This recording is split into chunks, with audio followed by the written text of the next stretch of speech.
समस्त को मोर प्रणाम। मोर कवितार शीर्षक धर्मर हेउ जय महाप्रभु अधर्मर हेउ नाश।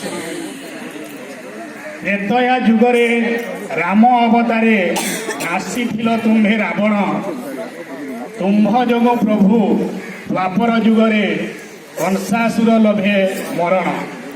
कली जुगे किंपा करुणाह तुम्हे अधर्मी पापींक विनाश।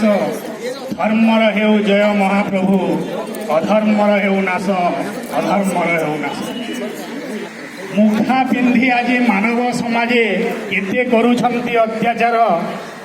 प्रेम प्रतारणे रेल पथे जाई प्रेमिक त्यागुछि तार जीवन तार। धर्षिता होई केते जे भौणी त्यागुछंती शेष निश्वास। धर्मर हेउ जय महाप्रभु अधर्मर हेउ नाश, अधर्मर हेउ नाश।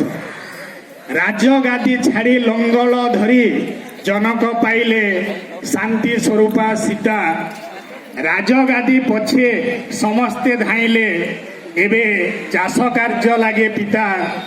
लंगल धरी शांति तो मिलुनी आत्महत्या पाई चाषी पिउछि विष। धर्मर हेउ जय महाप्रभु अधर्मर हेउ नाश, अधर्मर हेउ नाश।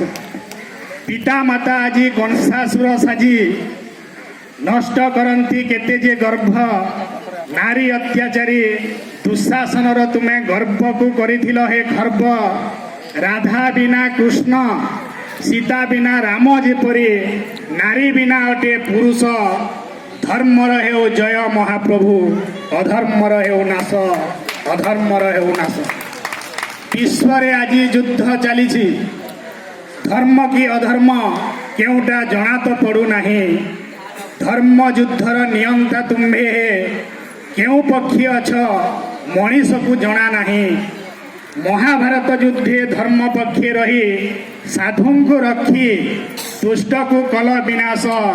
धर्मर हेउ जय महाप्रभु एई कली जुगे अधर्मर हेउ नाश, अधर्मर हेउ नाश। धन्यवाद। प्रफुल्ल महापात्र देवगढ़ आसतु।